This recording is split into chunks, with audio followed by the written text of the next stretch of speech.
Hello everyone, morning to all of you.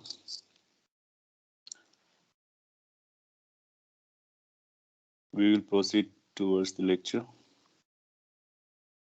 आपके screen और sound proper आ रहा हो.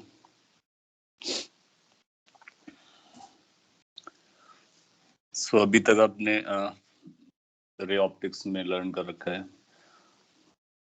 और अगर लोग ऑप्टिक्स लिखें तो ऑप्टिक्स में आपने रिफ्लेक्शन को लर्न किया हुआ है.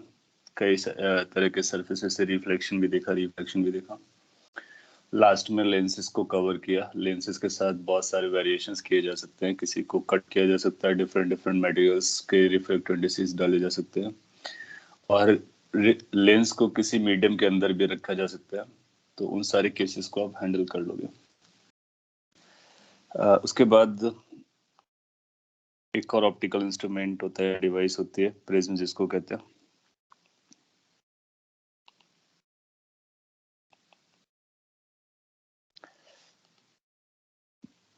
ये भी एग्जाम के लिए काफी पॉपुलर है आपके सिलेबस में. अपने को सीखना है कि ये प्रिज्म किस तरह से बिहेव कर रहा होता है, कौन से लॉज लग रहे होते हैं, क्या रिजल्ट्स होते हैं, और उन रिजल्ट्स को हम लोग याद रखेंगे एक बार ड्राइव करने के बाद, और फ्यूचर में जब कभी यूज आएगा तो डायरेक्टली यूज करेंगे. जिस तरह से आपने लेंस देखा, लेंस जो होता है वो स्फेरिकल सरफेसेस या किसी और टाइप के सरफेसेस से किसी ऑप्टिकल मीडियम को बाउंड करके रखता है, तो ये लेंस होता है. अगर हम किसी ऑप्टिकल मीडियम को कर्व्ड सरफेस से ना बाउंड करके फ्लैट सरफेस से बाउंड करते हैं, सो अगर सारे फ्लैट सरफेस आप यूज करोगे और किसी ऑप्टिकल मीडियम को बाउंड करोगे तो उसको हम लोग प्रिज्म कहने वाले हैं. सो प्रिज्म को जनरली इस तरह से दिखाया जाएगा, और जनरली वो ट्रायंगल टाइप का रहेगा ये. सो इसको देख करके अपने को क्या समझना है कि ये कुछ ऐसा है, आई मीन लाइक कि एक ये सरफेस है, प्लेन सरफेस है, जो एक ऑप्टिकल मीडियम को बांधे हुए, बाउंड किया हुआ. केवल एक सरफेस नहीं है यहाँ पर. इसको आप ध्यान से ऑब्जर्व करोगे तो कुछ ऐसा रहा होगा. उसका बेस या तो ट्रायंगुलर होगा और ये रहा होगा. So this is our prism, जिसमें ये ट्रायंगुलर बेस है. And there are three more triangles, if you can see. One triangle is facing this side, another is facing this side, another is facing back side the screen. या फिर ऐसा भी हो सकता है कि बेस हमारा ट्रायंगुलर ना होकर के कुछ रेक्टेंगुलर टाइप की पोजीशन ले और इस शेप ले, और इसके सभी पॉइंट को आप इसे ज्वाइन कर, इनके वर्टिसेस को एक वर्टेक्स से ज्वाइन करा दो. ऐसा रफली ड्रॉ किया. सो ये भी एक प्रिज्म है, और ये रेक्टेंगुलर या स्क्वायर बेस का है, और जबकि ये ट्रायंगुलर बेस का है. कोई भी प्रिज्म क्यों ना हो, उसको हम लोग इस तरह से दिखाएंगे क्योंकि हम लोग उसका जो वॉच कर रहे होंगे उसका एक फेस वॉच कर रहे होंगे. और आप ध्यान से ऑब्जर्व करोगे तो ये इस केस में you will find there are four triangular planes. They are bonding a medium. In this case you'll find five planes are bonding a medium. उसके अंदर एक ग्लास होगा या कोई मीडियम होगा, उसको हम लोग प्रिज्म कहते हैं. तो अगर लिखना हो तो शॉर्ट में ऐसा लिख सकते हैं, it is a medium or optical medium to be more accurate, bounded by plane surfaces. Popularly prism का मतलब हम लोग ये दो तरह के प्रिज्म को देखेंगे. आपने अब में से कई लोगों ने देखा भी होगा रियल लाइफ में, और अगर नहीं देखा तो लाइब्रेरी में आप जाओगे तो आपको मिलेगा. And it's like triangular faces bounding a medium. Generally वो ग्लास का बना रहता है, और उसको अपने को रीड करना है. तो अपने को यूज करने के लिए फिगर जो चलेगी उसका 2D वर्जन चलेगा, उस तरह से ट्रायंगुलर. इसका अपना एक रिफ्रैक्टिव इंडेक्स होगा. सो हम लोग मान के चलेंगे कि वो सेम मीडियम का बना हुआ है, I mean like same refractive index है पूरे मटेरियल का, तो म्यू हमारा रहेगा. इस पर भी कुछ केसेस बना सकता है कि लाइक अलग अलग कंपोजिट प्रिज्म बना दे अलग अलग मटेरियल्स के. तो आपको रूल पता होगा तो उस रूल को एक्सटेंड कर लोगे. ना इन केस अगर हम लोग आगे बढ़ेंगे तो अपने को उसका जो सिंप्लीफाइड वर्जन है ये लेके चलना पड़ेगा। इस पर हम लोग क्या बोलेंगे, ये हमारे लिए बेस है, और ये जो अपेक्स एंगल है इस एंगल को हम लोग ए से लिखते हैं, and that is known as angle of prism. So angle of prism means जो अपेक्स या जो वर्टेक्स होगा ऊपर वाला उसके एंगल को बोलते हैं। एंड बाकी अपने को इस पर रे डायग्राम्स वगैरह बनाना सीखना पड़ेगा। तो जो अपने को जरूरत पड़ने वाली प्रिज्म के बारे में, वो एक प्रिज्म एंगल की जरूरत पड़ने वाली है। तो prism angle is denoted by A, और दूसरा रिफ्रैक्टिव इंडेक्स की जरूरत पड़ने वाली है जिसकी वैल्यू म्यू है। सो अगर किसी प्रिज्म के बारे में, इन केस किसी प्रिज्म के बारे में अपने को ए और म्यू नोन है, तो इसका मतलब होगा कि हम प्रिज्म के बारे में डिटेल्स जानते हैं और बाकी रिजल्ट्स हम बता सकते हैं। जैसे कि आपको याद होगा कि लेंस के बारे में अगर अपने को फोकल लेंथ पता चल गया तो हम लेंस को यूज करके रिजल्ट्स बता सकते हैं। सिमिलरली प्रिज्म के बारे में ये इनपुट की जरूरत पड़ती है। प्रीवियस स्लाइड के बारे में बात करो, ये देख लो किस तरह से प्रिज्म आपको दिखते हैं और ये ऑप्टिकल मीडियम है। फिर हम लोग आगे बढ़ेंगे।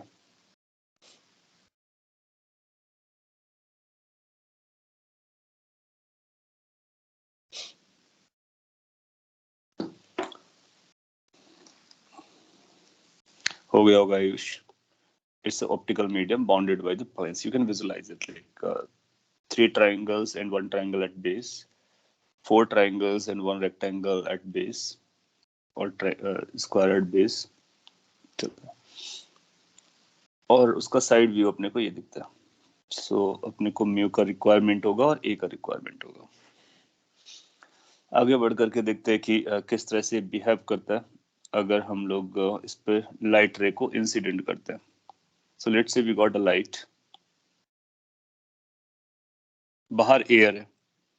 सो इफ आउटसाइड इज एयर, तो अपने पास एक इनसाइड मीडियम म्यू है and outside air, so refractive index के बारे में भी पता चलता रहेगा। आउटसाइड का रिफ्रैक्टिव इंडेक्स 1 रहा होगा। जब लाइट रे इस तरह से इंसिडेंट करेगा तो first thing you need to search कि जहां पर ये इंसिडेंट कर रहा है वो कांटेक्ट टेंजेंट क्या है। तो आप देखोगे ये प्लेन है, तो कहीं भी इंसिडेंट करेगा इसका नॉर्मल वही आएगा, सेम नॉर्मल आएगा, एटलीस्ट सेम डायरेक्शन में आएगा। तो इसका नॉर्मल बस इस तरह से हम लोग ड्रॉ कर सकते हैं। एंड यू विल फाइंड कि ये जो एंगल होगा that will be known as angle of incident. जब ये एंगल ऑफ इंसिडेंट आप मेजर कर सकते हो डिपेंड अपॉन आप लाइट रे कैसे इंसिडेंट कर रहे हो।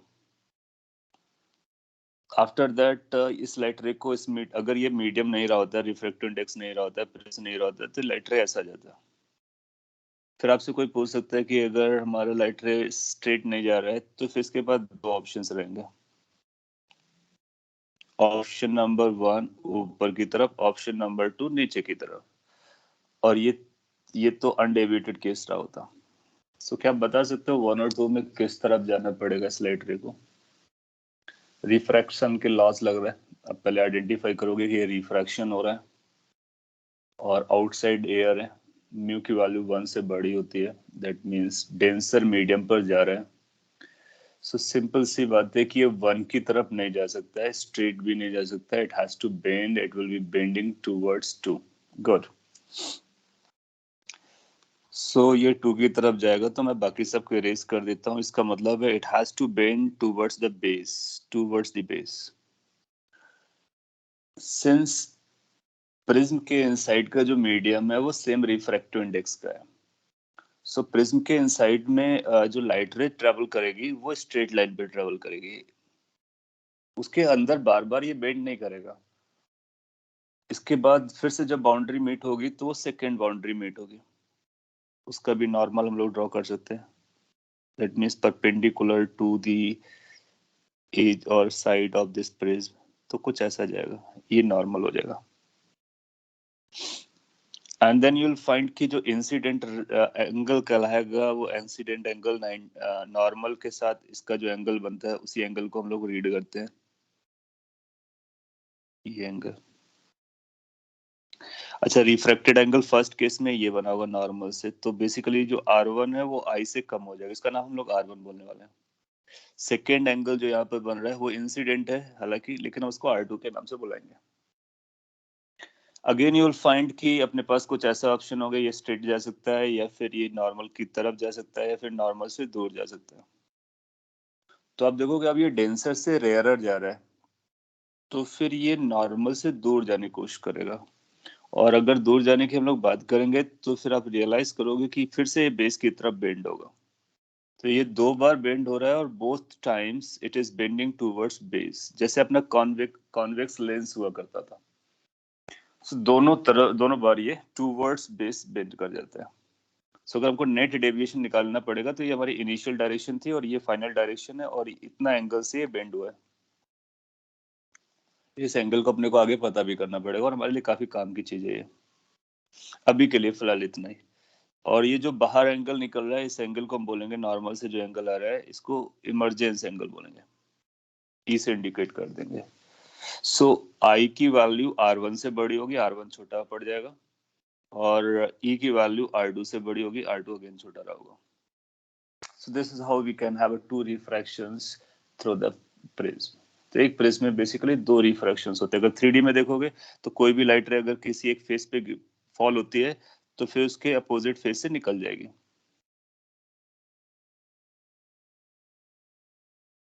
और इस पर भी आप देख सकते हो, लेकिन हमको 2D पे फिगर बनाना कुछ इस तरह से जमता है। ओके, अगर आपने को ये समझता है तो यहाँ पर हम लोग कुछ इक्वेशंस बना सकते हैं, इक्वेशन जो कि ऑब्वियस है। फर्स्ट रिफ्रैक्शन के लिए, स्नेल्स लॉ बोलेगा कि म्यू 1, मैं डायरेक्टली लिखूंगा तो चलेगा, एयर के लिए रिफ्रैक्टिव इंडेक्स 1 है, sine incident angle I is equal to mu of the medium which is mu sin R1. So that is going to be the first equation for the first refraction. Come to the second refraction. Second refraction में incident medium mu है, incident angle R2 है, is equal to outside is air, emergence angle E बन गया। So ये 2 equations है। अपने को क्या पता रहा होगा, ए नोन होगा और म्यू नोन होगा। म्यू का यूज हम लोग यहाँ पे कर रहे हैं। आइडिया क्या है, या पर्पस क्या है? पर्पस ये है कि अगर आपको इंसिडेंट एंगल पता हो तो हम ये पता कर पाए कि इमरजेंट किस एंगल पर या कितने नॉर्मल से कितने एंगल पर बेंड होकर के लाइट रे जा रही है। उससे भी बड़ा पर्पस अपना ये है कि लाइट रे हमारा ऐसा जा रहा था तो फाइनली कितने एंगल से बेंड किया है ये पता करना है। सो जो नेट डेविएशन है बेसिकली हम लोग उसको निकालना चाहेंगे। तो उसके लिए हमको ए की जरूरत पड़ सकती है, इसलिए हमने ए को यूज करना है। कुछ इसमें कंस्ट्रक्शंस कर देते हैं, डेविएशन को थोड़ा सा हाईलाइट कर देते हैं। This is your initial direction of रे, एंड दिस, इसको बैक साइड प्रोड्यूस करेंगे तो कुछ ऐसा आएगा। एंड देन यूल फाइंड कि ये जो छोटा सा एंगल इधर बन रहा है यही एंगल ऑफ डेविएशन है। एक काम और करते हैं, नॉर्मल्स को आगे बढ़ाया था, थोड़ा सा और आगे बढ़ा देते हैं और नॉर्मल का इंटरसेक्शन यहाँ कहीं चल रहा होगा, म्यू को कहीं दूर लिख देते हैं। ये ज्योमेट्री भी अपने को समझनी होती है, थोड़ा सा मैथमेटिक्स है, ज्योमेट्री है और काम किया।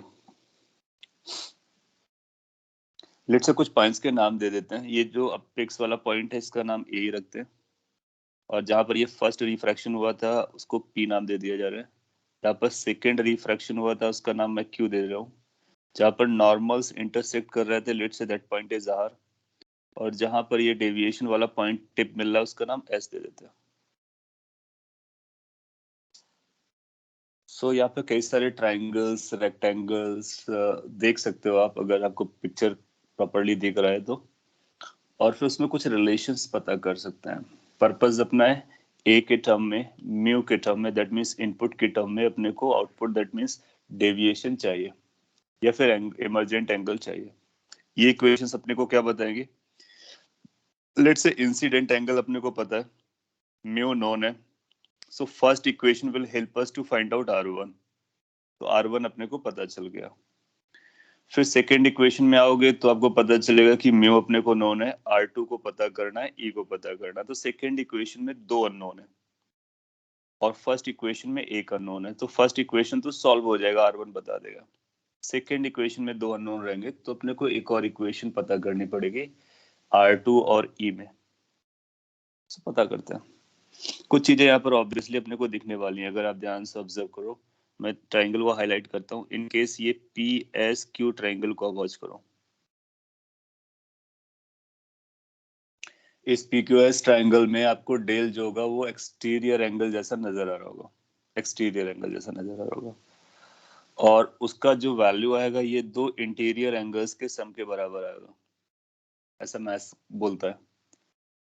सो अगर ये 2 एंगल्स अपने को पता चल जाए तो हम डेल की वैल्यू बता सकते हैं।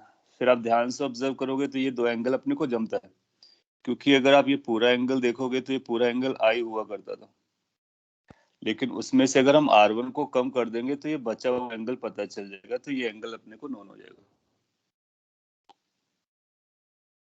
एंड सिमिलरली अगर हम Q के साइड पर आते हैं तो ये टोटल एंगल हमारा E था, उसमें से अगर R2 हटा दिया जाए तो ये बचा हुआ एंगल अपने को मिल जाएगा। सो अगर आप इस पॉइंट को दिमाग में रखते हैं तो कुछ और इक्वेशंस में यहाँ पे लिख सकता हूँ। क्या लिख सकता हूँ? कैन आई राइट कि I minus R1 plus E minus R2 must be equal to del. So जो हमको अल्टीमेटली निकालना है deviation angle that is going to be incident.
Hello, क्या अभी आवाज आ रही है आपको?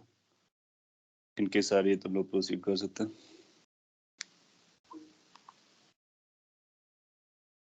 And whether the screen is there.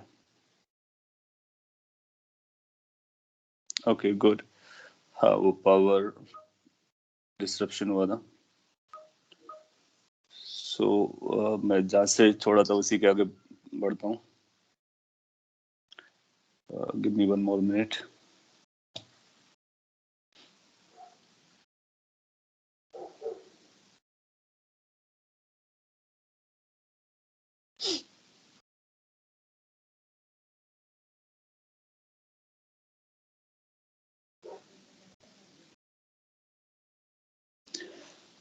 चलेगा। सो अपने को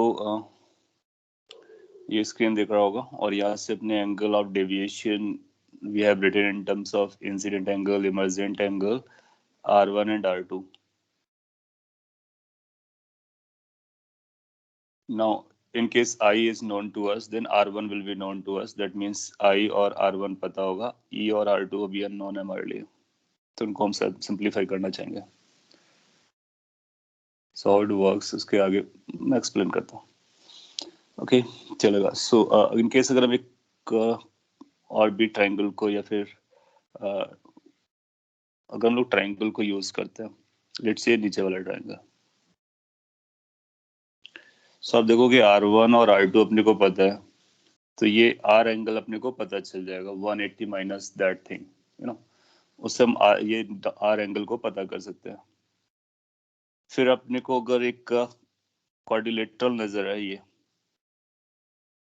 तो मैं लिखता हूँ तो लिखने से आपको ज्यादा आसानी से समझेगा। लेट्स से क्वाड्रिलेटरल पकड़ते हैं and that is APR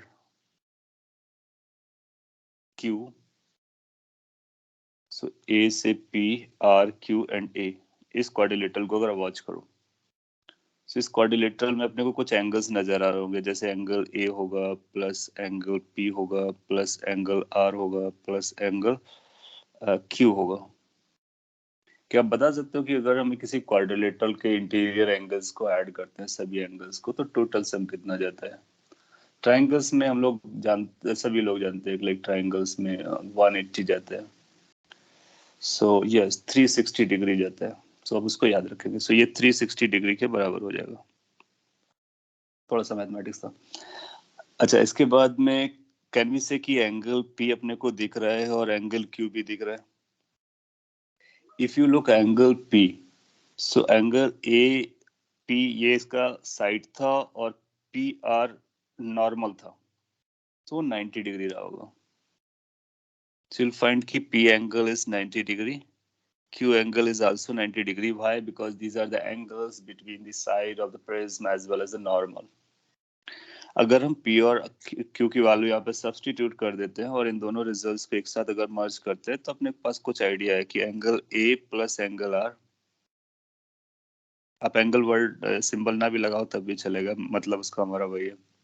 so 90 plus 90 180 चला जाएगा, तो इसका मतलब इन दोनों का सम 180 डिग्री बचने वाला है।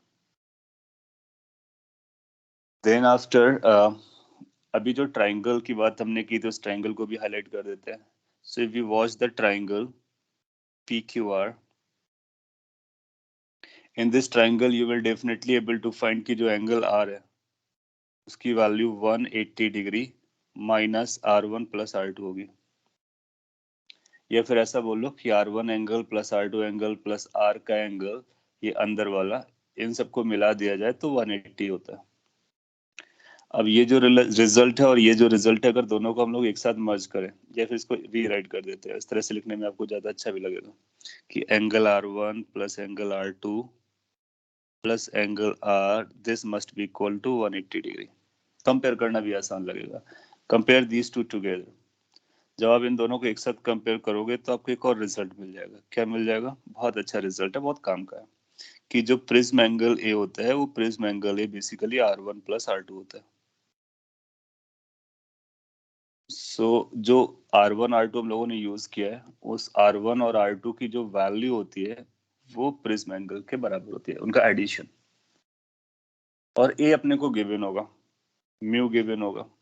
अब अगर हम वापस एनालिसिस पर आए तो इससे अपने को आर वन मिल रहा था, और इस आर वन को ए के साथ यूज करके इस इक्वेशन से हम आर टू निकाल लेंगे। एक बार हमको आर टू मिला तो आर टू को यहाँ रखेंगे, म्यू अपने को पता था तो वहां से ई पता चल जाएगा, और आप देखोगे आपको सारा इंफॉर्मेशन पता चल जाएगा। आप आपको आई और ए और म्यू पता होगा तो आप आर वन भी कैलकुलेट कर सकते हो, आर टू भी कैलकुलेट कर सकते हो, ई भी कैलकुलेट कर सकते हो। In case you can handle for these parameters, तो आप इस डेविएशन को भी कैलकुलेट कर सकते हो, because you got to know all of them. थोड़ा सा भी लेंदी जैसा लग रहा है, इसको और भी हम लोग सिंप्लीफाई कर लेंगे, but still we can say कि हमसे कैलकुलेशंस कर सकते हैं। तो ये इसकी कैलकुलेशन के आइडियाज है। सो अपने पास रिजल्ट आया एक, ये अगर ये रिजल्ट आया तो फिर हम इसको इसके साथ मर्ज कर सकते हैं, और एक और रिजल्ट लिख सकते हैं कि जो डेविएशन है, angle of deviation that will become I plus E minus A. So point is कि अगर अपने को इमर्जेंट एंगल मिला, इंसिडेंट एंगल गिवन होगा, तो हम डायरेक्टली डेविएशन इस फॉर्मूले से यूज कर सकते हैं। ए अपने को पता रहेगा, इतना कॉपी कर लीजिए, और इस पे कोई स्टेप बताना हो तो मैं हाईलाइट कर सकता हूँ, री एक्सप्लेन करता हूँ। और अगर आपको समझ में आ गया तो इसकी ज्योमेट्रिकल सॉल्विंग हो गई है। थोड़ा सा और बचा हुआ है। अभी अपने को क्या पता करना है, ई को इन इक्वेशन से और भी सिंप्लीफाई कर लेना है, फिर यहाँ पे रख लेना है, तो डेविएशन का अपने को फाइनल आंसर मिल जाएगा। और अगर इसको भी आप यूज करना चाहेंगे तो बिल्कुल चलेगा।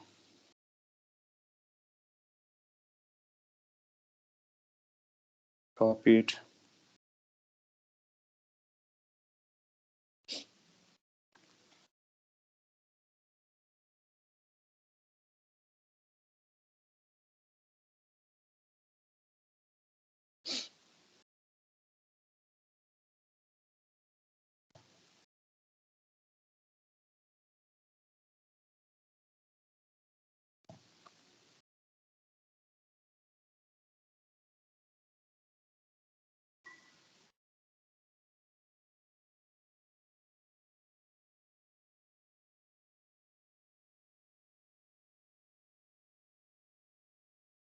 कॉपी कर लिया होगा। तो हम लोग आगे बढ़ते हैं और इस पिक्चर को हम याद रखेंगे।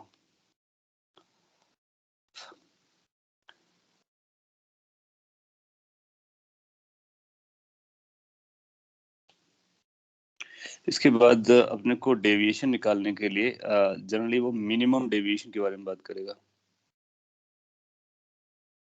मिनिमम डेविएशन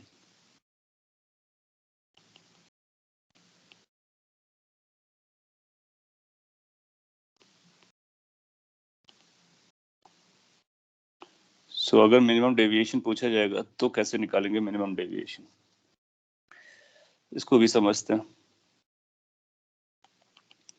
लेट्स से ये प्रिज्म हमारे पास है एंड वी नो कि ये जो एंगल है ये एंगल ऑफ प्रिज्म है ए, इसका अपना रिफ्रैक्टिव इंडेक्स रहा होगा।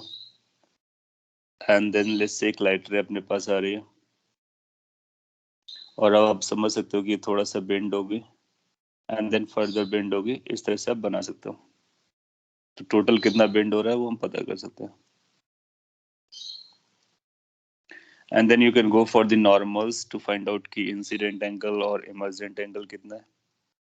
तो एक ये नॉर्मल जाएगा and there will be this one as well a normal. This angle is angle of incident, this angle is angle of emergence. बीच के R1 R2 हुआ करते थे और हम लोग एंगल ऑफ डेविएशन भी जानते हैं। ना एंगल ऑफ डेविएशन को अगर फिर से ड्रॉ किया जाए तो कुछ ऐसा रहेगा, ये स्ट्रेट जा रहा था और फिर ये इधर जाना स्टार्ट कर दिया जैसा ये डायरेक्शन में दिख रहा है।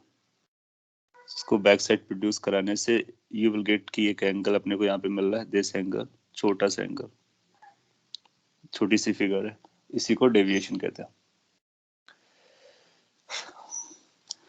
आफ्टर अंडरस्टैंडिंग दिस पोर्शन, तो अब अपने को ये पता करना है कि ये डेविएशन एंगल को अगर मिनिमाइज करना है तो क्या होता है। तो इसको एक्सपेरिमेंट करके देखा गया, बहुत सारे एंगल्स को इंसिडेंट करके और सबके लिए डेल्टा मेजर किया गया। तो इंसिडेंट एंगल और डेविएशन, अब देखो यहाँ पर क्या मिला था, इंसिडेंट एंगल और डेविएशन और इमर्जेंट एंगल के बीच में एक रिलेशन मिला था। तो हम उसी को पहले लिखते हैं। सिंस अपने को पता है कि डेविएशन की जो वैल्यू आ रही है वो I प्लस E माइनस ए आ रहा है ना। I तो अपने को पता रहेगा, A कांस्टेंट रहेगा। आप I को चेंज करोगे तो A नहीं बदलेगा क्योंकि A कांस्टेंट है। इसका मतलब R1 प्लस R2 का सम नहीं बदलता है। तो नो मैटर आप किस एंगल पर आप इंसिडेंट कराते हो लाइट रे को, किस एंगल पर आप इंसिडेंट कराते हो लाइट रे को, जो R1 और R2 का जो सम होता है वो प्रिज्म के एंगल के बराबर होता है। That means that does not depend on the incident angle, ऐसा बोल सकता हूँ। R1 depends on incident angle, yes. R2 depends on incident angle, yes. But R1 plus R2 does not depend on the angle of incidence. इसलिए ये formula काफी important role play करता है। अच्छा, तो सिंस अपने को ये पता चला कि इस फिगर में या फिर डेविएशन की वैल्यू ये आ रही है, तो एक्सपेरिमेंटली क्या किया गया कि बहुत सारे अलग अलग इंसिडेंट एंगल के लिए डेविएशन मेजर किया गया स्नेल्स लॉ लगा करके, क्योंकि यहाँ पे साइन कॉस आ रहा है तो स्नेल्स लॉ लगा करके R1 R2 को मेजर करना पड़ेगा और फिर उसको ड्रॉ किया गया एक ग्राफ में। तो ये ग्राफ भी हमारे लिए काफी इंपॉर्टेंट है और इस पे दो वेरिएबल्स को रखा गया। कौन कौन से वेरिएबल है? एक एंगल ऑफ इंसिडेंट होगा I और एक एंगल ऑफ डेविएशन होगा फाइनली। दैट मींस इस रिलेशन के अकॉर्डिंग हमने डेल और I को प्लॉट करने की कोशिश की ना। यहाँ पर आपको बहुत इजी दिख रहा है बट आप देखोगे कि जब आप E को कैलकुलेट करोगे यूजिंग स्नेल्स लॉ इक्वेशन तो R1 के में साइन का कर्व आएगा, फिर E जानने के लिए साइन आएगा, तो साइन के बीच में इनवर्स और बहुत सारा कॉम्प्लिकेटेड रिलेशन आएगा जो आप निकाल सकते हो। फिर यहाँ पे रखोगे तो ये स्ट्रेट लाइन जैसा नहीं आता है, वो कुछ ऐसा ग्राफ आता है। तो मैं ग्राफ का टेंटेटिव वर्जन बताता आपको। ये ग्राफ कुछ इस तरह से जाएगा, it will start from somewhere, go down and will rise up to somewhere, ऐसा अपसाइड ओपनिंग टाइप का कुछ। पैराबोला तो नहीं कहना चाहिए, कुछ इस तरह का कर्व जाता है जो अपसाइड ओपनिंग जैसा दिखता है। ये बेसिकली अपने को बता रहा होता है कि इंसिडेंट एंगल और इसके बीच में किस तरह का रिलेशन चल रहा होता है डेविएशन के बीच में। और ऑब्जर्व करने के बाद ये पता चलता है कि ये जो मिनिमम डेविएशन है वो यहाँ पर मिलता है, ये मिनिमम डेविएशन है, डेल्टा मिनिमम, और इसी की हम लोग बात कर रहे हैं, मिनिमम डेविएशन के बारे में। जब हम लोग मिनिमम डेविएशन के बारे में बात कर रहे हैं तो अपने को ये एक्सपेरिमेंटली जब इसको किया गया, बहुत सारे एक्सपेरिमेंट्स इसको प्लॉट किया गया, तो ये पता चला कि ये वो केस होता है जिसमें इंसिडेंट की वैल्यू इमर्जेंट एंगल के बराबर होती है। That means when incident angle and emergent angle, they are identical, they are same, at that particular condition we achieve the minimum deviation. So minimum deviation occurs when incident and emergent angles are identical और same. इसको optical रेसिप्रोकेसिटी भी बोलते हैं। That means अगर आप light रे यहाँ से भी इंसिडेंट करोगे तो फिर वो इसी एंगल से वापस आ जाएगी, तो लाइट अपने को रिट्रेस कर सकता है, तो वो सिमेट्रिकल केस पे गिरेगा, और सिमेट्रिकल केस पर हम ई और आई को बराबर बोलने वाले हैं, और उसी सिमेट्रिकल केस में डेविएशन हमारा मिनिमम होने वाला है। तो आप याद रख सकते हो कि मिनिमम डेविएशन अकर्स, तो मैं इसको लैंग्वेज में लिख देता हूं, minimum deviation occurs when I is equal to E, short में लिख दिया, when I is equal to E, that means angle of incident is equal to angle of emergent। तो जब कभी क्वेश्चन आपसे मिनिमम डेविएशन पूछेगा तो आप इस कंडीशन को यूज कर लोगे, और ये इस केस के लिए होता है। अगर अपने को ये समझता है तो अब हम इसको और भी सिंप्लीफाई कर सकते हैं, और फर्दर सिंप्लीफाई करेंगे तो अपने को पता चलेगा कि जो मिनिमम डेविएशन आ रहा है उसकी वैल्यू आ रही है, आप ई को भी आई लिख सकते हो, तो ये बन जाएगा 2 टाइम्स आई माइनस ए। अगर ये 2 टाइम्स आई माइनस ए बना है तो आप चाहो तो यहाँ से आई की वैल्यू कैलकुलेट कर सकते हो। So I will be equal to delta minimum, और केवल डेल्टा लिख सकते हैं या डेल्टा एम, शॉर्ट में फिर इसको डेल्टा एम लिखना स्टार्ट कर देते हैं, del M plus A, M for minimum, divide by 2। इसका मतलब हुआ कि इंसिडेंट एंगल देन अपना ये रहा होगा। और now come to the Snell's law, अब कोई भी यूज कर सकते हो, सिंस आई और ई बराबर हो गया। अब देखो ये भी जस्टिफाई करेगा, आई और ई अगर बराबर हो गया तो इनको हम लोग यूज करना चाहेंगे। सो अब देखोगे इसके ये टर्म्स बराबर हो जाएंगे तो इनको भी बराबर होना पड़ेगा। जब उनको इक्वेट करना चाहोगे तो R1 और R2 भी आइडेंटिकल आ जाएंगे, R1 R2 आइडेंटिकल आ जाएंगे तो इसको यूज कर लेंगे, और उसको यूज करके हम लोग ए के बारे में कुछ बोल सकते हैं। तो क्या ऐसा भी बोला जा सकता है कि if I is equal to E, that means minimum deviation वाला केस है, then R1 will be equal to R2। मैं डायरेक्टली लिख रहा हूँ, कहाँ से आ रहा है मैं आपको फिर से लेके चलता। इन दो इक्वेशन को वॉच करो, ये I है ये E है। अगर इस E को भी हम I बोलते हैं तो इन दोनों के एक साइड बराबर हो जाएंगे, इसका मतलब दूसरे साइड्स भी बराबर होने चाहिए। और जो अदर टर्म्स उनको देखोगे तो म्यू बराबर जा रहा है, साइन बराबर है, इसका मतलब R1 और R2 को भी इक्वल होना पड़ेगा, क्योंकि ये जो एंगल्स हैं 90 से छोटे हैं तो इसलिए इनको मैनिपुलेट भी नहीं कर सकते। सो अपने को एक और आइडिया पता चला कि R1 R2 भी बराबर हो जाता है। अगर R1 R2 बराबर हो गया तो हम लोग लिखते हैं कि सिंस अपने को पता होता है R1 प्लस R2 की वैल्यू किसके बराबर है, ए के बराबर है। यहाँ से अपने को एक और आइडिया मिल जाएगा कि R1 और R2 किसी की भी वैल्यू देखोगे तो a/2 के बराबर हो जाएगी, because they are equal, so they must be half of the apex angle और प्रिज्म एंगल। ये सारी कहानी किसके लिए, मिनिमम डेविएशन के लिए। कॉपी कर लीजिए, फिर नेक्स्ट स्लाइड में हम इसको स्नेल्स लॉ को यूज करके बताते हैं कि फाइनली कितना जाने वाला है।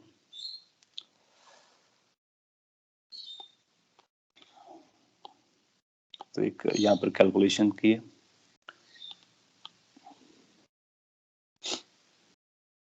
और यहाँ पर अगर मैं R1 दिखाऊं तो R1 अपने लिए इस वाली फिगर में ये एंगल हुआ करता था।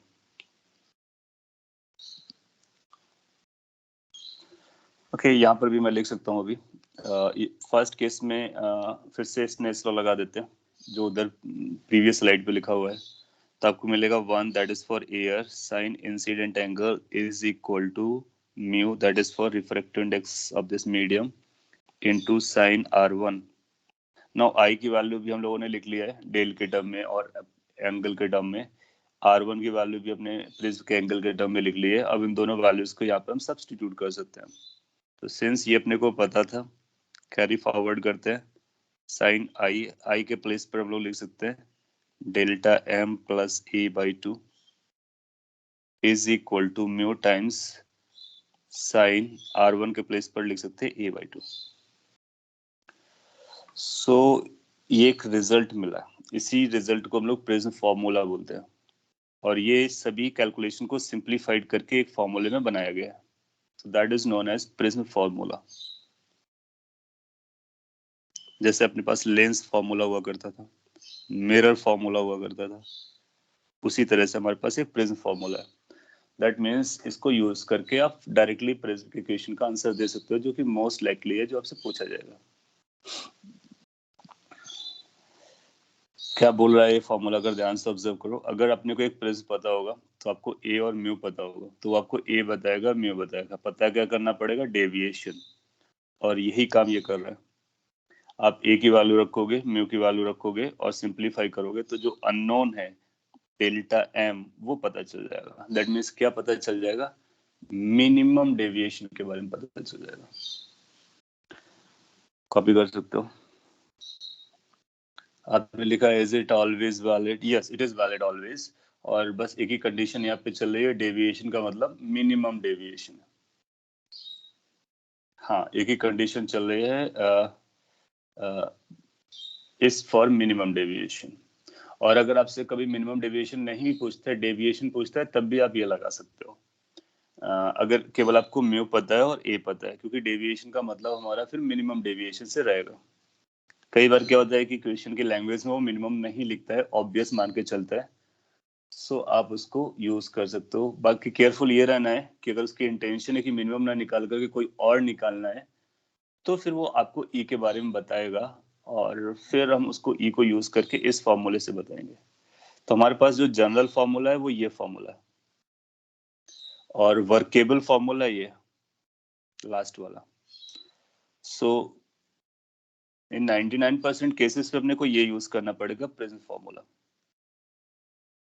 1-2% के केस ऐसे गिर सकते हैं जिसमें वो डिलिबरेटली आपको इमर्जेंट एंगल के बारे में बताए और कुछ कहानियां बताए, तो आप इसको यूज करोगे फर्स्ट वाले को। So, इसकी वैलिडिटी हमेशा है, केवल एक ही कंडीशन है कि वो मिनिमम केस के बारे में बात कर रहा है। ओके, और अगर अपने को इतना जमता है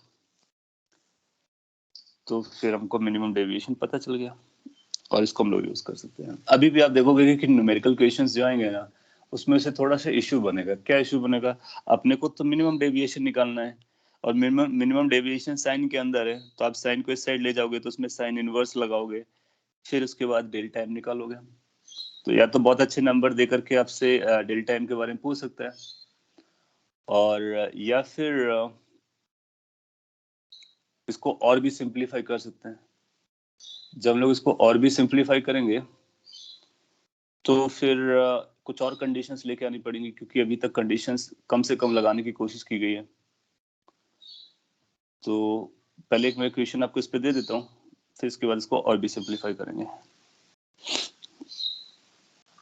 कॉपी कर लिया हो तो मैं आपको एक प्रैक्टिस क्वेश्चन दे देता हूँ इसका।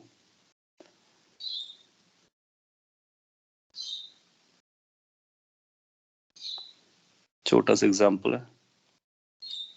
लेट से आपसे ऐसा बोलता है कि अपने पास एक प्रिज्म है ऐसे, और लेट से इक्विलेटरल है, दैट मीन्स ये एंगल 60 डिग्री अपने को दिया गया। फिर आपसे ऐसा बोलेगा कि एक लाइट रे इंसिडेंट हुई है, फाइनली ऐसा निकल रही है,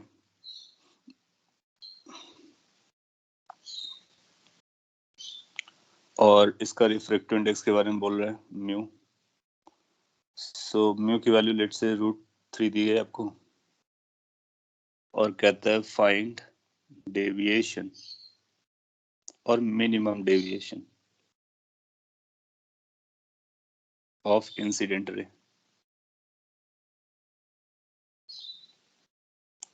जो आपने एक इंसिडेंट रे डाली है उसका मिनिमम डेविएशन कितना होगा ये अपने को पता करना है। सो आप डायरेक्टली वो लास्ट वाला फॉर्मूला उसको यूज कर सकते हो। आपको ए पता है, म्यू पता है, डेल एम निकालना है, वहां से निकाला जा सकता है। नंबर्स प्रॉपर होंगे तो एक अच्छा नंबर आ जाएगा, अदरवाइज कॉम्प्लिकेटेड आएगा, बट जो भी आएगा वही आंसर होगा।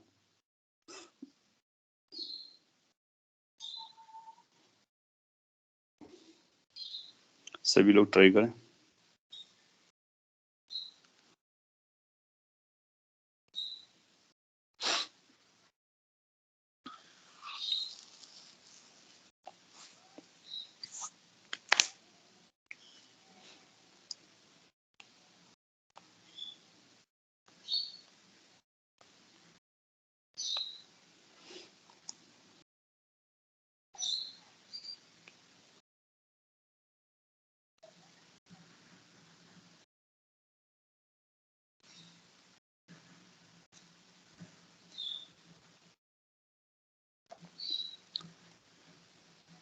सिक्सटी डिग्री आप लोग बता रहे हो।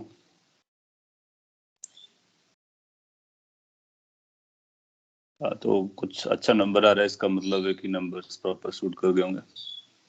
सो चलता है। पॉइंट इज कि आप उसको यूज कर पा रहे हो, अपना उसी से पर्पज है। सो आप प्रिज फॉर्मूला को यूज करोगे, और प्रिज फॉर्मूला क्या बोलता है? ये बोलता है कुछ sine del M plus A divide by two, this must be equal to mu times sine A by to.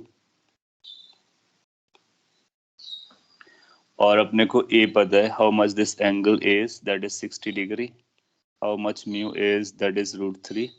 So A और म्यू मिलने से प्रिज्म के बारे में इनपुट मिल जाता है, आइडिया मिल जाता है, उसके बारे में उसकी इन्फॉर्मेशन मिल जाती है। Now you need to substitute these things back on this relation. So you'll find it's going to be like sin del m जो आपको पता करना है, a जो अपने को पता है 60 डिग्री है, divide by 2 must be equal to √3 sin 60/2 in degree. Right hand side simplified होता नजर आ रहा है, तो ये sin 30 डिग्री बन जाएगा।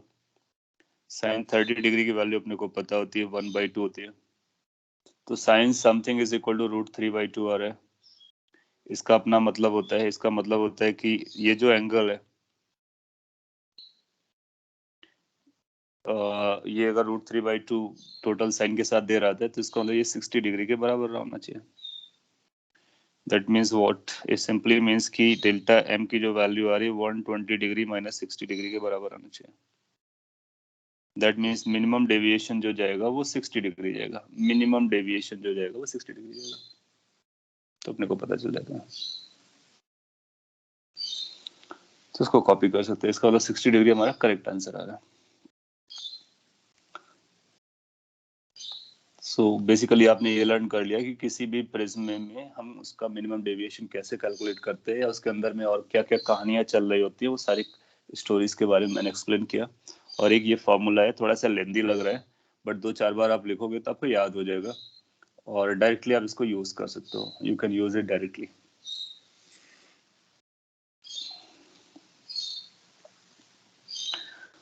अभी इसको और भी सिंप्लीफाई किया जा सकता है।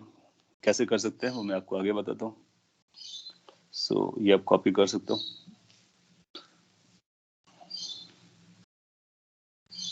और नेक्स्ट कुछ ऐसा हेडिंग लिख सकते हैं, प्रिज्म फॉर्मूला, या फिर ऐसा लिख सकते हैं, formula for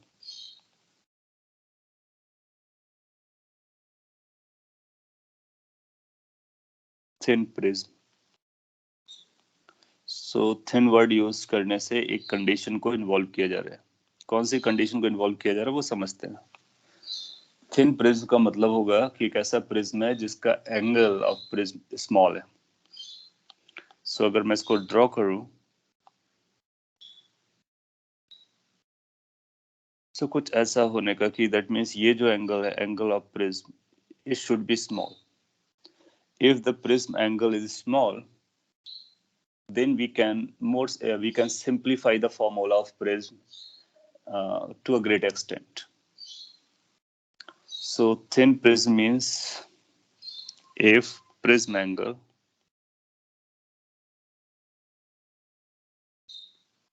is small.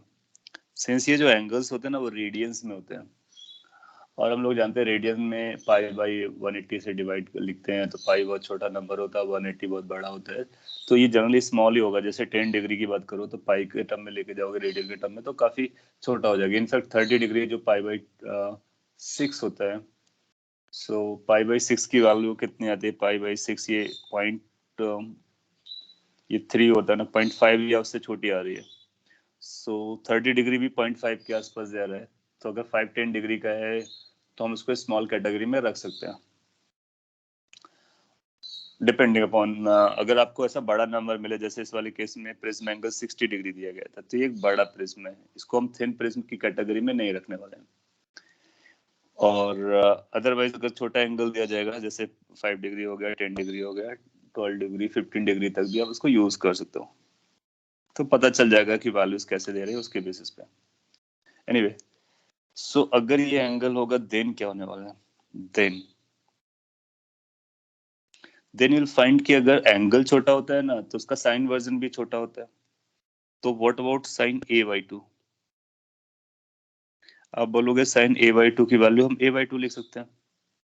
Y am using sine a by 2? अभी आपने देखा प्रेजेंस फॉर्मूले में कहीं ना कहीं साइन a बाई 2 का इन्वॉल्वमेंट था। एक और साइन इन्वॉल्व था, क्या था, sine del m plus a by 2। अच्छा, ए एंगल काफी छोटा एंगल है, उसको a बाई 2 कर रहे हो तो वो बहुत छोटा हो जाएगा। और जो डेविएशन आता है ना, डेविएशन भी लाइक स्मॉल होता है, और मिनिमम डेविएशन तो आप देखोगे कि मिनिमम डेविएशन भी स्मॉल रहता है, क्योंकि अगर मिनिमम डेविएशन के बारे में आप बात करोगे तो मिनिमम डेविएशन आपने यहाँ पे देखा था, वो इंसिडेंट एंगल उसमें ए सब्ट्रैक्ट कर रहे होते हैं। सो या फिर यहाँ पर देखो कि इसमें एक हम सब्ट्रैक्ट कर रहे होते हैं, तो वो भी काफी बड़ा नंबर नहीं रहता है, वो भी स्मॉल नंबर रहता है। सो इसको भी हम approximately delta minimum plus A by 2 लिख सकते हैं। सो ये जो साइन जिसकी वजह से कॉम्प्लिकेशंस अपीयर हो रही थी, वो कॉम्प्लिकेशन को हम लोग रिसॉल्व कर सकते हैं। तो सिंस अपने को पता था कि प्रिंस फॉर्मूला हुआ करता था sine delta minimum A by 2 is equal to mu sine A by 2। अब यहाँ से हम साइन को इलिमिनेट कर सकते हैं और हटा सकते हैं या रिप्लेस कर सकते हैं, अप्रोक्सीमेटली एंगल्स के टर्म में लिख सकते हैं। तो ये बनेगा delta minimum plus A by 2 is equal to mu times A by 2। 2 से 2 कैंसिल आउट हो जाएगा, देन यू विल रियलाइज कि डेल्टा मिनिमम प्लस ए की वैल्यू म्यू इंटू ए के बराबर आ जा रही है। सो यहाँ से डेल्टा मिनिमम अगर आप कैलकुलेट करना चाहोगे तो mu A minus A, that means mu minus 1 into A के बराबर हो जाएगा। एंड यू विल फाइंड कि ये सिंपलेस्ट फॉर्मूला है, काफी सिंपल है। अगर अपने को म्यू पता है, ए पता है, तो डायरेक्टली हम इसको यूज करके मिनिमम डेविएशन को बता सकते हैं। और ये काफी पॉपुलर फॉर्मूला है जिसकी बहुत ज्यादा जरूरत पड़ने वाली है। सो आप इसको याद रखेंगे कि minimum deviation in a thin prism is going to be equal to refractive index minus 1। और आप जानते हो रिफ्रैक्टिव इंडेक्स की वैल्यू 1 से बड़ी होती है, तो ये नंबर बेसिकली आ जाएगा, जो कि जनरली डेसिमल्स में आएगा, और ये भी बहुत छोटा है, तो दो छोटे नंबर मिलकर के एक डेल्टा एम छोटा नंबर देगा। तो ये और भी जस्टिफाई करेगा कि ये जो हम लोगों ने अप्रोक्सीमेशन लिया था वो चलता है। कॉपी कर लीजिए।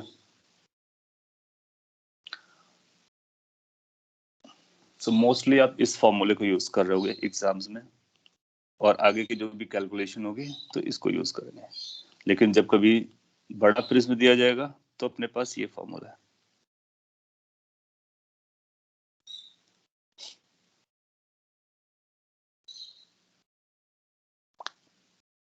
ओके, कोई स्टेप आपको भारी जा रहा हो तो आप पूछ सकते हो, अगर आपको क्लियर है तो हम लोग इसका यूज करना स्टार्ट करेंगे।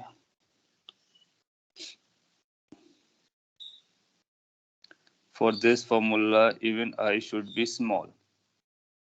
आई तो आई मीन लाइक वो तो आपका इंसिडेंट रे होता है, इंसिडेंट एंगल होता है, और हम लोग इसको यूज करने में इंसिडेंट की हमको जरूरत नहीं पड़े। जैसे आपको देखो ये वाली इक्वेशन के लिए, इस वाली इक्वेशन को आपने सॉल्व किया तो इस पे अपने को इंसिडेंट के बारे में कुछ इन्फॉर्मेशन देने की जरूरत नहीं पड़ी।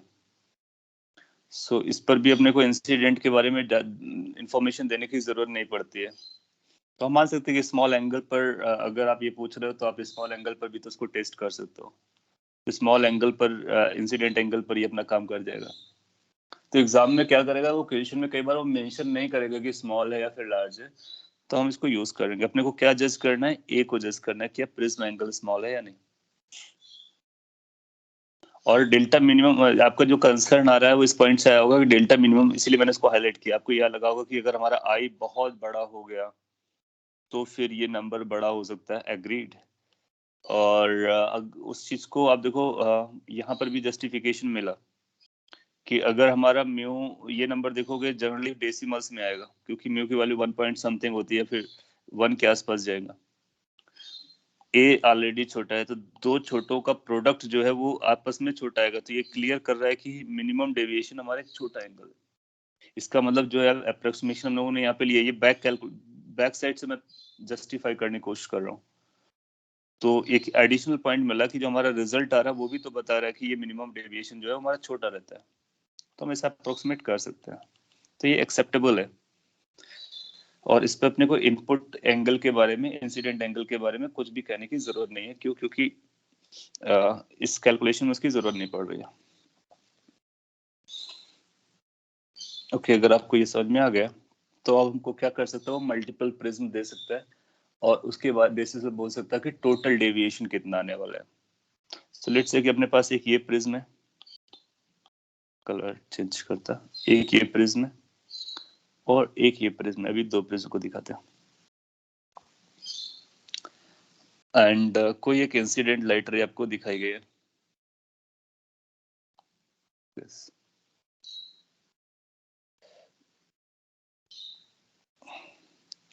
तो अपने को यहाँ पर डेविएशन मेजर करना होता है, इसलिए हमको इंसिडेंट एंगल पे फोकस नहीं है। अपने को ये पता है कि ये फाइनली कहाँ पर जाएगी और इनिशियल डायरेक्शन से कितना डेविएट होगी।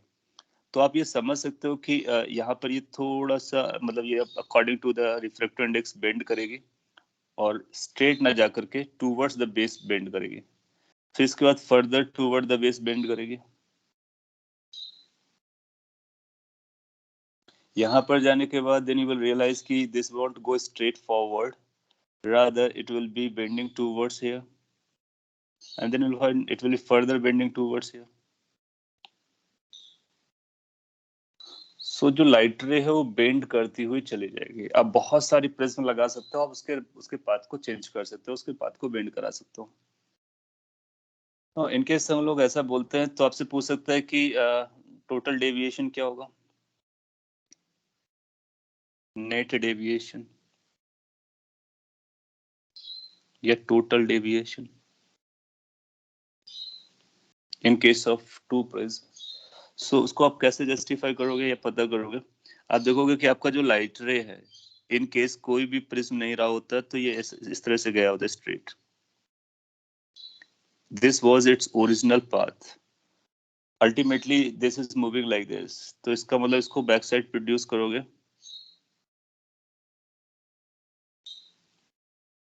तो यहाँ पे कहीं कट करेगा। तो क्या हम बोल सकते हैं कि ये जो एंगल आया है यही एंगल ऑफ डेविएशन है, नेट डेविएशन है। इसी एंगल ऑफ डेविएशन को अपने को पता करना है और हम ये मान के चलेंगे वो सब मिनिमम के बारे में बात कर रहे हैं, क्योंकि वही हमारे लिए सिंपलेस्ट है। इसके बारे में कुछ बताएगा, जैसे कि ये म्यू1 है और इसका एंगल A1 है, इसका एंगल A2 है और ये म्यू2 है। क्योंकि प्रिज्म पता है, इसका मतलब उसके डिटेल्स पता है और डिटेल्स के नाम पर ये दो नंबर्स हैं। अच्छा, आपको ये भी पता होता है कि आप इस पे ज्योमेट्री से यूज कर सकते हो या कॉमन सेंस से भी यूज कर सकते हो कि फर्स्ट ने उसको इतना बेंड किया, फिर वो ऐसा जाना चाह रहा था, फिर सेकेंड ने उसको इतना बेंड किया, तो कैन वी से कि जो टोटल बेंडिंग हुई होगी वो फर्स्ट की बेंडिंग प्लस सेकेंड की बेंडिंग को मिला करके हुआ होगा। तो अगर ये डेल्टा 1 टर्न हुआ है, ये डेल्टा 2 टर्न हुआ है, तो टोटल कितना टर्न हुआ होगा? कैन वी से कि वो डेल्टा 1 प्लस डेल्टा 2 टर्न हुआ होगा। तो अगर थोड़ा सा प्रॉपरली बनाऊं मैं तो कुछ ऐसा बोल सकते हैं कि सेकेंड टाइम पर ये ऐसा जाना चाह रहा था एक प्रिज्म को पास करने के बाद। So this was the deviation occurred from the first prism, delta 1, This was the deviation occurred from the second prism delta 2. So can we say कि जो net deviation है अगर उसको delta बोलते हो, is it going to be delta 1 plus delta 2? Yes, of course. Do we know delta 1? Yes, we know delta 1. How much that is going to be? Mu 1 minus 1 into A1. What about delta 2? It's going to be like mu 2 minus 1 into A2. These numbers are known to us. That means delta 1, delta 2 are known to us.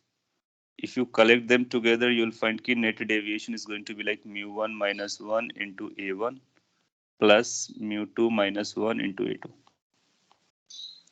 अब exam में क्या करेगा, आपको mu one ए one की value दे देगा, mu two A to की value दे देगा, और आपसे बोलेगा कि अगर ये प्रिज्म ऐसा रखा गया तो बताइए कि नेट डेविएशन कितना आ रहा है. You can add them up.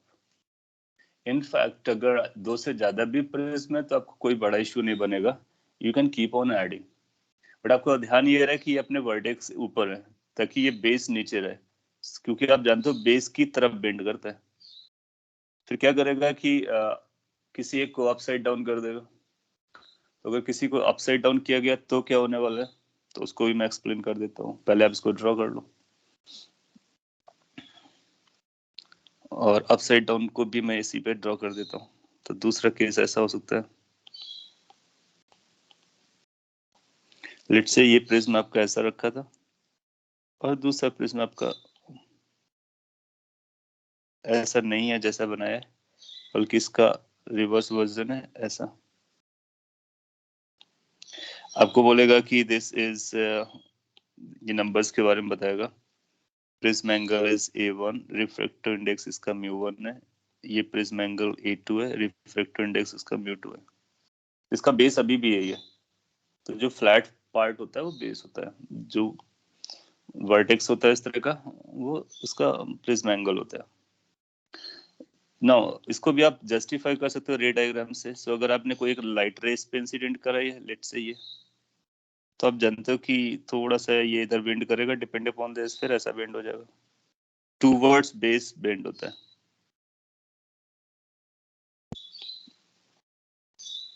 What about now, जब ये सेकंड पर फॉल करेगा which is upside down. So again ये क्या आप बता सकते हो कैसा जाने वाला है? मैं आपसे पूछ लेता हूँ ऑप्शन. ये इसका स्ट्रेट पाथ है, और ये एक दूसरा पाथ है, और एक तीसरा पाथ है. सो इनके नाम दे देते हैं कि ये 1 है, ये 2 है, 3 है. अगर आपको ये 1 2 3 लाइट लाइंस दिख रहे हैं, so which one should be accepted? 2 is straight, 1 is towards down, 3 is upwards.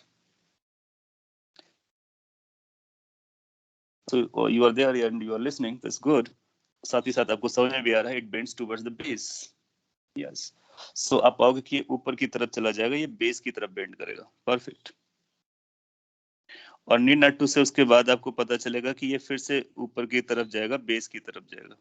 इसके दोनों बेंडिंग टू वर्ड्स बेस होंगे, और ये हम लोग ऑलरेडी जस्टिफाई कर चुके हैं. और इसमें सिंपल सा रूल चल रहा है. कौन सा रूल है? रिफ्रैक्शन का लॉ.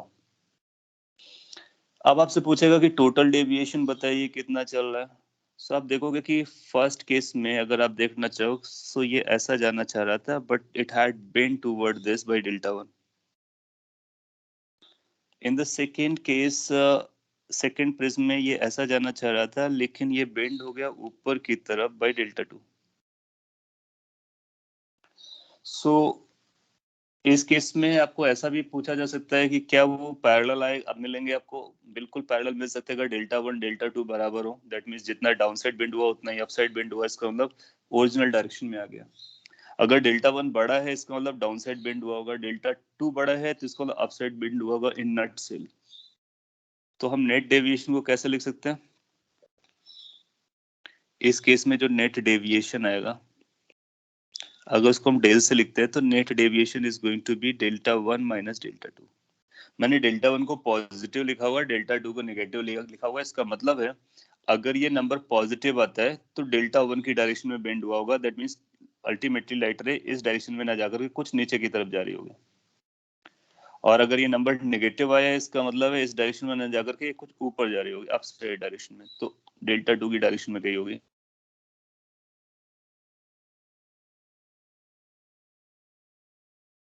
होगा तो दूसरा आंसर इसके अकॉर्डिंग, यानी ये लीड कर रहा होगा. नेगेटिव होगा तो ये लीड कर रहा होगा. सो उसके बेसिस पे आंसर कर देंगे। तो डेल की वैल्यू कितनी आ जाएगी, μ1 - 1 into A1 minus μ2 - 1 into A2। तो इसका मतलब आपको अगर बहुत सारी प्रिज्म को लगा के रखता है, थिन प्रिज्म्स को, और आपको बस ये देखना है, क्या देखना है, इसको कैसे हैंडल कर सकते हैं, इसको आप ऐसे भी समझ सकते हो। You can read like this, μ1 - 1 into A1 plus μ2 - 1 into minus A2। तो आपको क्या करना है, अगर प्रिज्म का एंगल अप साइड है तो उसको पॉजिटिव पकड़ लेना है, प्रिज्म का एंगल डाउन साइड है तो उसको नेगेटिव पकड़ लेना, और बाकी सभी को ऐड करते हुए चले जाना है। और फाइनली अगर पॉजिटिव आंसर आता है, इसका मतलब प्रिज्म का एंगल ऊपर था, और अगर नेगेटिव आंसर आता है तो प्रिज्म का एंगल नीचे था, वो डोमिनेट कर देगा, उसके अकॉर्डिंग हम आंसर दे सकते हैं। सर यस सर जो हमने डेल मिनिमम का फॉर्मूला लिया था वो I इक्वल टू E पे था ना? हाँ, I इक्वल टू E, वो मिनिमम डेविएशन, ये सारे मिनिमम डेविएशन के केसेस हैं। इसमें तो हर बार ही पैरेलल होगा ना, क्योंकि I इक्वल टू E रहेगा, फिर E इक्वल टू I, फिर I इक्वल टू E होगा, तो फिर नहीं नहीं, इनके इनके नॉर्मल्स अलग अलग हो जाएंगे ना। आई ई आप कहाँ से मेजर करते हो, आई ई फेस के नॉर्मल से मेजर करते हो ना। हाँ। और ये इनके अगर एंगल्स अलग अलग हुए तो फिर हमारे नॉर्मल्स अलग अलग हो जाएंगे। सर फिर अगर A1 और A2 इक्वल है, B1 और हाँ B2 अनइक्वल है, तो फिर हो हाँ, जाएगा। अगर A1 और A2 आपका इक्वल गिरेगा तो उस केस में आप देखोगे कि क्या कर सकते हैं। तो उस केस में इस बात पे भी डिपेंड करेगा कि इनका μ1 μ2 कितना है, क्योंकि आपका जो ई निकल रहा था ना, वो इस बात पे भी तो डिपेंड कर रहा था कि कितने एंगल पर निकल रहा है। आपका कुछ ऐसा कंसेप्ट ज्योमेट्रिकली जा रहा है कि अगर हमारा A1 और A2 बराबर हो जाएगा तो कैन वी से कि ये इसके पैरेलल चला जाएगा। अगर पैरेलल चला जाएगा तो फिर नॉर्मल सेम बनेगा, और अगर हमारा नॉर्मल पैरेलल बन रहा है, लेट्स से एक बार ड्रॉ करके देखते भी हैं, तो इस एंगल और इस एंगल को हम बराबर क्लेम करने वाले हैं। हाँ, तो ई और आई बराबर रहेगा। फिर अपना ये इस बात पे डिपेंड करेगा कि μ1 और μ2 हमारा कैसा जा रहा है, और इस बात पे भी डिपेंड करेगा कि इसको आपने प्लेस कैसे किया हुआ है। आई मीन लाइक कि क्या इसका वर्टिकली अप है या थोड़ा सा टिल्टेड भी है, मतलब ये तो कैसे भी प्लेस किया जा सकता है ना। तो एक केस आपका थोड़ा सा रीजनेबल लग रहा है अपने को कि अगर A1 A2 बराबर हो और इनको हमने एग्जैक्टली वर्टिकल रखा हो, तो फिर ये फेसेस हमारे पैरेलल जा सकते हैं, बिल्कुल चले जाएंगे। उस केस पे हमारे नॉर्मल्स पैरेलल हो जाएंगे, बिल्कुल हो जाएंगे। तो ये इसका इंसिडेंट इमर्जेंट इसके बराबर रहेगा, बिल्कुल रहेगा। तो इससे क्या फर्क पड़ता है, तो आप ये कहना चाह रहे हो कि जो हमारा इधर का नॉर्मल बनेगा वही इधर का नॉर्मल बना होगा, और ये हमारा इंसिडेंट एंगल था जबकि ये हमारा फाइनल वाला एंगल है। और अगर ये दोनों एंगल बराबर है तो क्या हम उसको पैरेलल कह सकते हैं? नहीं कह सकते हैं। अगर ये दोनों एंगल बराबर हैं तो क्या हम पैरेलल कह सकते हैं? क्योंकि ये जो लाइट रे है अलग कह तो सकते हैं, क्योंकि वो यही लाइट रे के बारे में बात कर रहा है।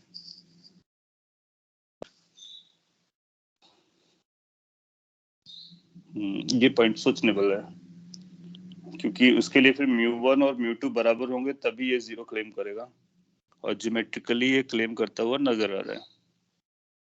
अच्छा पॉइंट, उसके बारे में एक बार और सोचता हूँ। और अपने को μ1 और μ2 के बेसिस पर ये यूज करना है, और ये हम लोग यहाँ पर कई सारे और भी एजम्पशंस हमारे पास चल रहा है, इसलिए मैंने इसको अभी होल्ड में रखा है, क्योंकि हम लोग मिनिमम डेविएशन का केस यूज कर रहे हैं, और जबकि वो मिनिमम डेविएशन जैसे बात नहीं कर रहा होता है, वो नेट डेविएशन कैसे बात कर रहा होता है। बट स्टिल एक पॉइंट है कि μ1 μ2 अलग अलग हुए तब भी क्या ये बराबर हो सकता है? If both A1 A2 are equal, μ1 and μ2 are equal, only then there will be lateral displacement. हाँ, ये A1 A2 और μ1 μ2 बराबर हो गए, सेम प्रिज्म हो गए, तो आप जरूर पाओगे कि then they will be parallel। और अगर डिफरेंट प्रिज्म है और ये दोनों वैल्यूज बराबर होंगे तब भी वो पैरेलल आ जाएंगे। और इनका ये कहना था कि अगर हम इनको एक पर्टिकुलर केस है कि इसको एग्जैक्टली वर्टिकल रखते हैं दोनों को, और सिंस हम मिनिमम डेविएशन बोल रहे हैं आई और आर बराबर है, तो फिर ऐसा अपीयर करता है कि μ1 और μ2 को अलग करने के बावजूद भी ज्योमेट्रिकली पैरेलल आने चाहिए। उसको काउंटर करने के पास मैंने कई बार तरीके हैं कि लाइक ये इसमें अगर थोड़ा सा भी टिल्टिंग भी कर दोगे तब भी हमारा ये फॉर्मूला लगेगा, और जो आप बोल रहे हो वो केवल एक पर्टिकुलर केस के लिए रहेगा जब इनको हम एग्जैक्टली वर्टिकल रखते हैं। और हालांकि आप देखोगे ना कि जब ये डेविएशन ये ड्रॉ किया गया तो बहुत सारे एजम्पशंस थे, वो साइन था, साइन को हमने किस में कन्वर्ट कर रखा है, एंगल्स के टर्म में कन्वर्ट कर रखा है। तो ये जो फॉर्मुलेशन है ये अपनी मैथमेटिक्स को इजी करने के लिए बनाया गया है। तो कुछ एजम्पशन के साथ हम आगे बढ़े। सिंपल सी बात है कि अगर हम यहाँ पे साइन लगा देंगे ना, यहाँ पर भी साइन लगा देंगे, तो फिर आप देखोगे कि कहानी बदल जाएगी। या फिर हम ये जो आइडियली अपने को क्या करना था, इस फॉर्मूले के साथ चलना था, लेकिन इसके साथ आगे प्रोसीड करना अपने लिए चैलेंजिंग था। तो आपके लेवल पे क्या करते हैं, इसको हम सिंप्लीफाइड वर्जन में यूज कर लेते हैं, और ये सिंप्लीफाइड फॉर्मूलाज है। तो अपने को इन्हीं को फॉलो करके आंसर देना है, वो जो भी बोलेगा उसके अकॉर्डिंग अपना आंसर कर देंगे। बट स्टिल आपका वो पॉइंट μ1 और μ2 के साथ ना इक्वल होकर के भी क्या जीरो कर सकता है, उसको एक बार क्रॉस वेरीफाई करना पड़ेगा। तो मैं करता हूँ, अगर कोई रिजल्ट निकलेगा उससे तो मैं आपको जरूर शेयर करता हूँ। अभी के लिए आप ये यूज कर सकते हो। एग्जाम में जो क्वेश्चन आएगा वो बहुत सिंपल आएगा, वो आपको इनके बारे में डिटेल्स दे देगा और डेविएशन नेट पूछ लेगा, या फिर नेट डेविएशन बता करके किसी एक के बारे में पूछ लेगा। तो जैसे मैं आपको एक क्वेश्चन देता हूँ, आप उसका आंसर कीजिए।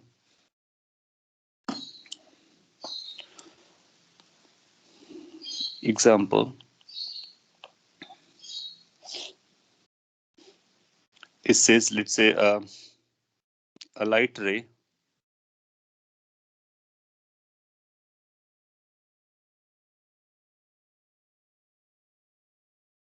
passes through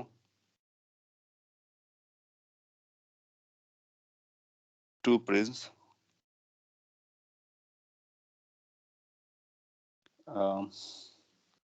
let's say एक का रिफ्रैक्टिव इंडेक्स 3/2 है, लिख देता हूँ। Prism μ1 is equal to 3/2, A1 is equal to 5 degree, and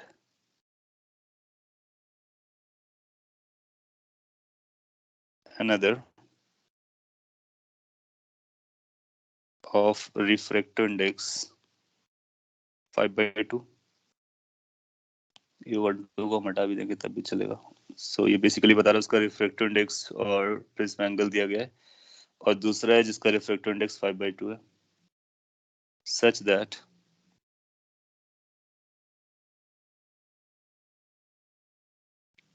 it does not have any deviation finally. Then find prism angle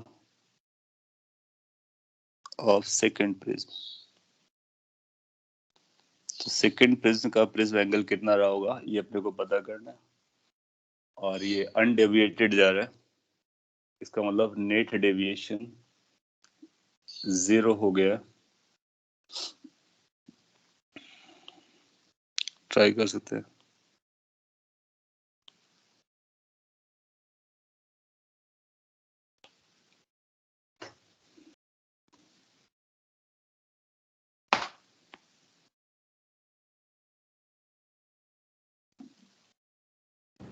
sir ये जो एंगल है वो डिग्री में लेंगे या रेडियन में? आपके पास फॉर्मूला है, आप वहां से जज कर सकते हो। देखो डिग्री और रेडियन में जनरली हम लोग उनको रेडियंस में लेते हैं, और जहां पर लिबर्टी होगी वहां पर आप अपने हिसाब से चूज कर सकते हो। अब आपको आइडेंटिफाई करना होगा कि क्या हमारे पास लिबर्टी है तो कैसे आइडेंटिफाई करेंगे। तो आप देखोगे कि ये जो हमारा डेविएशन आ रहा है वो भी एंगल है, और यहाँ पर भी जो लिखा गया वो भी एंगल है। तो अगर हम इनको डिग्रीज में लिखेंगे तो ये डिग्रीज में आएगा, इनको अगर रेडियंस में लिखेंगे तो ये रेडियंस में आएगा। तो 0 डेविएशन हो रहा है तो 0 डिग्री भी होगा, 0 रेडियंस में भी होगा, तो आप किसी पे भी लिख सकते हो, रेडियंस में लिख करके दे सकते हो आंसर और डिग्रीज में लिख करके दे सकते हो आंसर।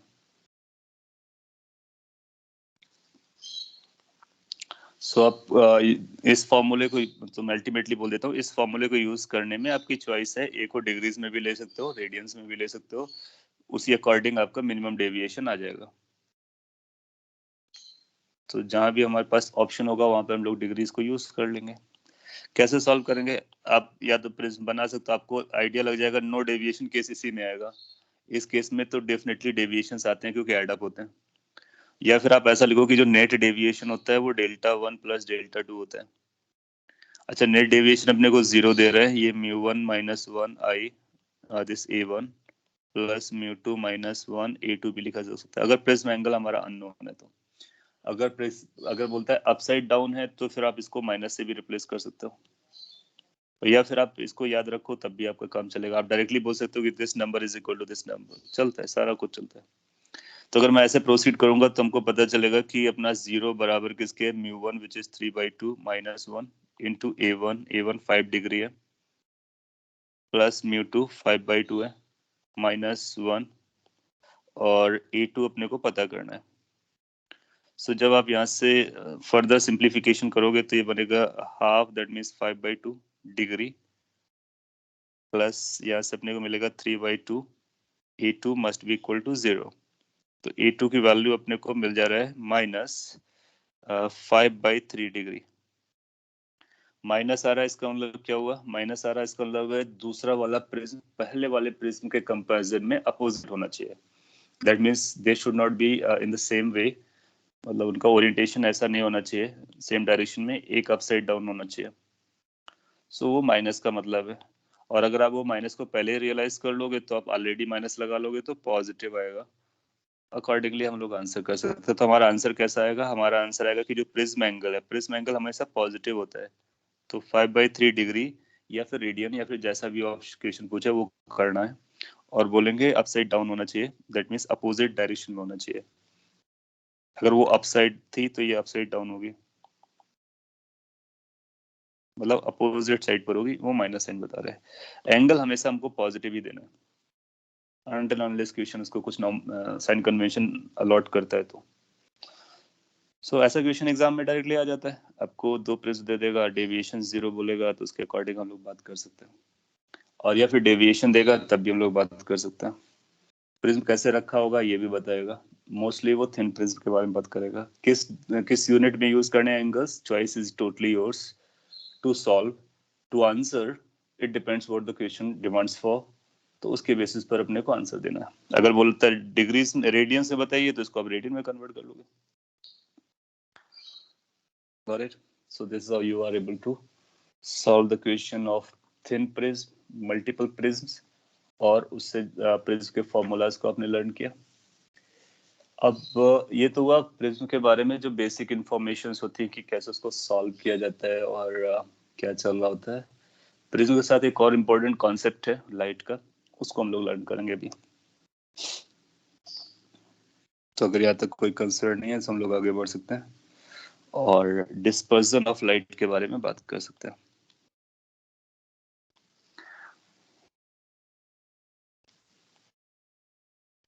डिस्पर्जन ऑफ लाइट,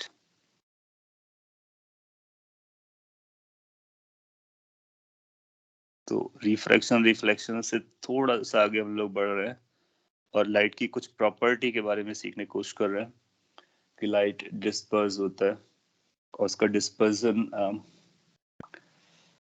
किस तरह से होता है, क्या कॉन्सेप्ट है और किस तरह से स्टडी करते हैं।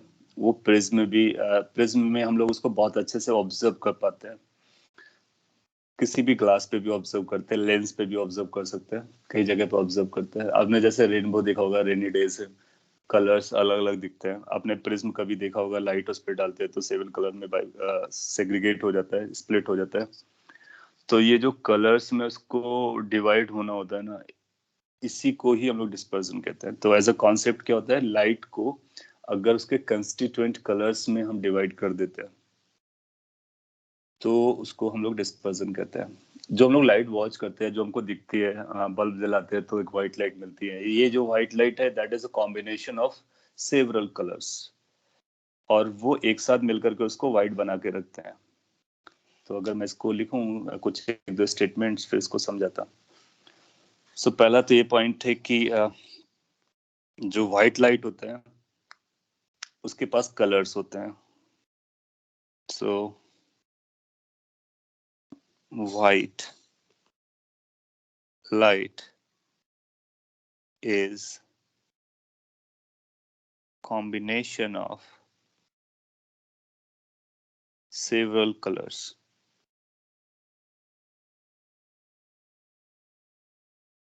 तो बहुत सारे कलर्स का कॉम्बिनेशन होता है जो कि व्हाइट दिखता है अपने को। और उन सेवरल कलर्स में कौन कौन से कलर्स होते हैं, अगर उन कलर्स के बारे में हम लोग बात करें तो आप लोगों ने पढ़ा होगा, हम उसको विब गयोर के नाम से याद रख लेते हैं। So these are the colours that combine together form white light. एनिनाटू से आप जानते होंगे, फिर भी मैं एक बार नाम ले लेता हूँ। वी फॉर वायलेट कलर होता है, I for indigo, B for blue, G for green, Y for yellow, O for orange, R for red।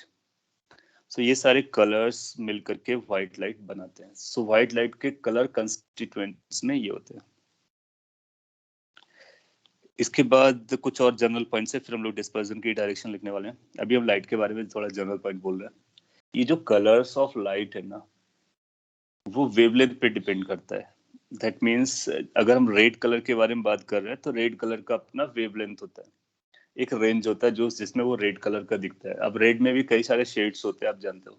So depending upon the wavelength उसके अलग अलग शेड बनता है। तो एक रेंज ऑफ वेवलेंथ के लिए रेड कलर होगा, रेंज ऑफ वेवलेंथ के लिए ऑरेंज होगा, येलो होगा, ब्लू होगा, ग्रीन होगा। उस तरह के उनके नामेनक्लेचर रहते हैं, कलर्स रहते हैं। सो पॉइंट इज कि कलर का मतलब वेवलेंथ है। सो इसको अगर मैं शॉर्ट टर्म में लिखना, शॉर्ट शॉर्ट पॉइंट में लिखना चाहूँ तो कुछ ऐसा लिखा जा सकता है कि जो कलर्स है वो वेवलेंथ से डिसाइड होते हैं, वेवलेंथ कलर्स को बता रहे होते हैं। तो ईच कलर ऐसा कुछ लिख सकते हैं, ईच कलर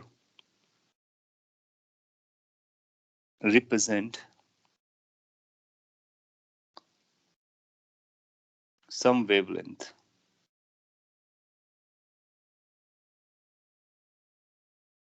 ऑफ लाइट। इसको वाइस वर्सा भी पढ़ लेंगे कि कुछ वेवलेंथ जो होंगी वो कलर्स के बारे में बात कर रही है। तो हर वेवलेंथ के करस्पॉन्डिंग कलर्स होते हैं और हर कलर के करस्पॉन्डिंग वेवलेंथ होता है। दैट मीन्स अगर लाइट में जो कोई वेव होता है, हम लोगों ने पढ़ा भी है, अगर उसका वेवलेंथ अपने को पता होगा तो हम कलर आइडेंटिफाई कर सकते हैं कौन से कलर की बात चल रही है। तो उनका अपना सब रेंज है। और कलर्स कैसे वेवलेंथ के साथ बदलते हैं उसको हम लोग आगे बढ़ने वाले हैं। डिस्पर्जन की डेफिनेशन पे आए तो हम लोग डायरेक्टली इसकी डेफिनेशन लिख सकते हैं। यहाँ पर डेफिनेशन कुछ ऐसे जाती है, किसी व्हाइट लाइट को उसके कंस्टिट्यूएंट कलर में ब्रेक करना, स्प्लिट करना, डिवाइड करना, उस प्रोसेस को डिस्पर्जन कहते हैं। तो ऐसा लिख सकते हैं, it is a phenomena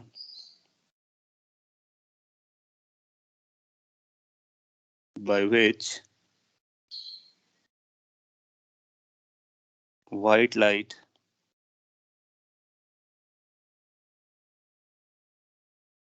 splits into its constituent colors। तो जब व्हाइट लाइट अपने कंस्टिट्यूएंट कलर्स में स्प्लिट करती है किसी भी फिनोमिना से, तो उस फिनोमिना को हम लोग बोलते हैं कि डिस्पर्जन हो रहा है, लाइट अपने कलर्स पे आ रही है। तो जो आप रेनबो देखते हो उसमें बहुत सारे कलर्स दिखते हैं, तो बेसिकली व्हाइट लाइट थी, व्हाइट लाइट अपने कलर्स में सेग्रीगेट हो गई है, और प्रिज्म से जो देखते हो वो भी रहता है। तो ये इसकी डेफिनेशन होगी शॉर्ट में समझने के लिए। आपने कई सारे पॉइंट समझे, कलर का मतलब वेवलेंथ और व्हाइट लाइट का मतलब कॉम्बिनेशन ऑफ कलर्स। और अगर हम व्हाइट लाइट को कई सारे कलर्स में ब्रेक करेंगे तो उसको हम डिस्पर्जन बोलने वाले हैं। नाउ कलर्स जो प्रोमिनेंटली हमको दिखते हैं या सेग्रीगेट हम लोग कर पाते हैं वो ये है विब गयोर। हम लोगों ने अभी इलेक्ट्रोमैग्नेटिक वेव में भी इसके बारे में थोड़ा सा पढ़ा था, क्योंकि ये वेव है। तो अगर आप V से R की तरफ जाते हो, इस डायरेक्शन में जाते हो, so what happens to wavelength? Wavelength increase करता है।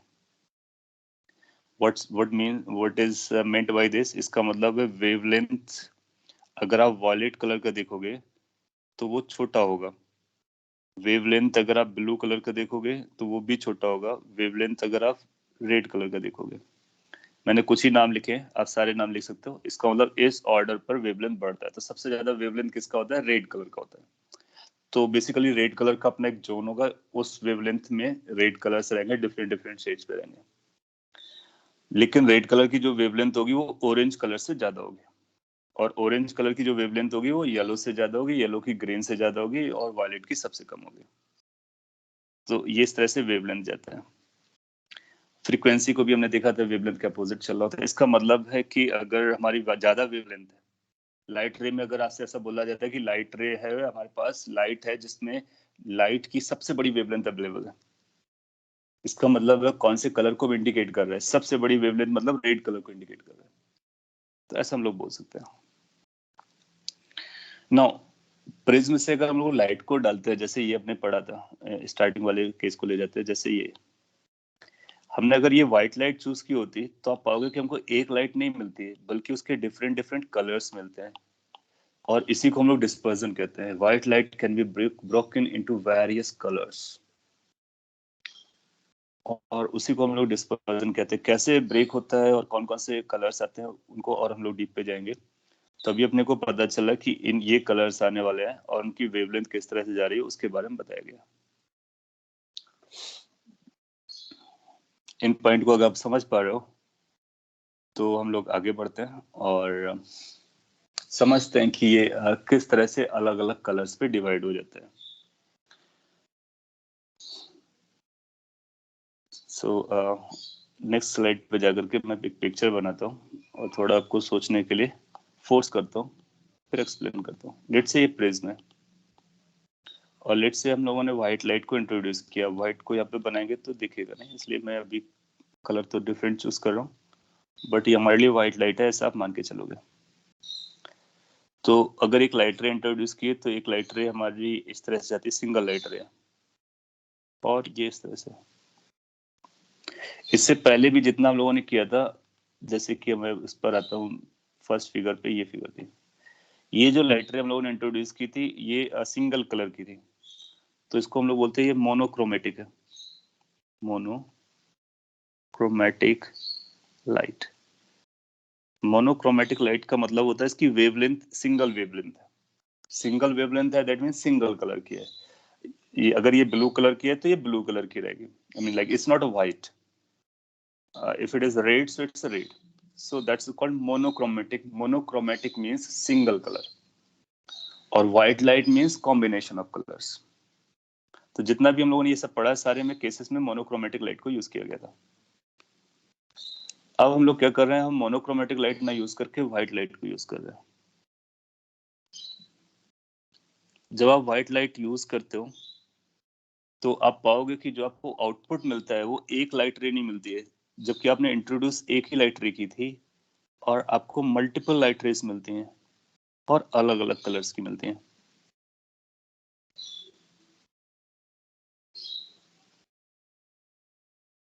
ऐसा।